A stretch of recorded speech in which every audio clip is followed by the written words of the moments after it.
Okay, Loretta, first of all, Spell was such a ride for me. I thought it was so crazy. I was getting these like misery vibes from you. So I would just love to know, what was your approach to getting into the character of Eloise? Oh, this is so beyond misery. And I love Kathy Bates and everything she did in that.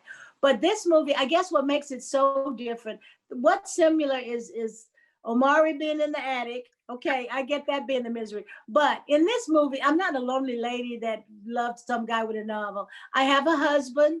I have I have servants. I have this big, beautiful house with an attic. And there's all of these other things going on. My character, Eloise, she's a doctor, she's a practitioner, she's a root worker. So she is into her community.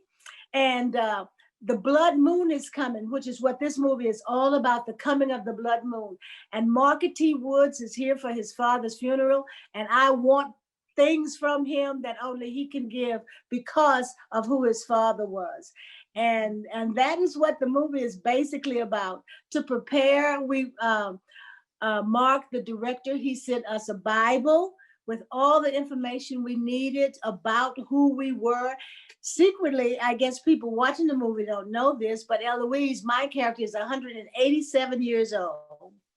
And that's because she has a boogity of herself that she keeps alive. And this young man is going to help me live forever. That's Yes, the fountain of youth.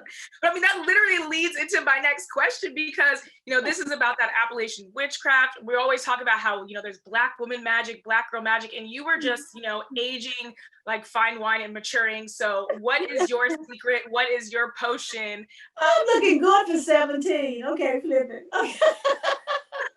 But just like Black girl magic, and Black don't crack. So I want to know, what is just your secret to, living this life and just glowing? I think it's sort of like root work. It's sort of like what you preach down the ages. And they have, your mother tells you that, your grandmother tells you, Black don't crack. Oh, don't you worry about that. God give you an extra 20 because it's going to take you longer to get there. and belief is a huge part of root work. So that is what we have been worked, girl. We have been worked forever and a day. And that's part of the magic, I think. Yeah. As you're maturing, I mean, like you even said, you're like, I'm in my 70s now. What makes you feel sexy these days? What makes me feel sexy? Yeah. Well, I love to work, and working do make you feel pretty good. Working with somebody like Omari with his shirt off and he has the longest lashes. His lower lashes are longer than my top lashes, just naturally. He's such a beautiful man. And then his spirit is just so dynamic. You go, oh my God, this is just proof that there is no stopping God. He can create whatever because he's so good at it. But my husband makes me feel very sexy when he notices stuff that I had no idea he saw or see, like whenever he gives me one of those, oh, you look good in that. That makes me feel real sexy.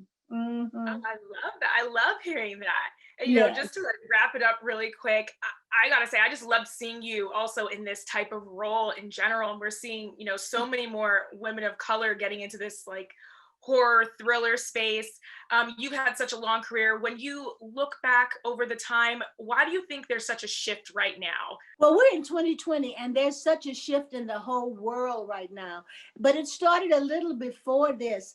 And I think everything, there's a younger group of directors, there's a younger group of actresses coming in, there's a younger group and there's a younger recognition of talents. You have Regina King that's directing, Regina King that's starring in, Regina King that's doing commercials with car commercials, and all of this means that finally you're not invisible anymore. And that's so important, that you're not invisible. I mean, that means you become a part of the world. And once the world sees you, then they can see your beauty. And I think that's what's happening everywhere for all those Black girls with their magic, Everyone can see, oh my God, it is magical, because every single one, if you put up the faces of 10,000 Black women, everything is different in each one. The hairstyle, the hair color,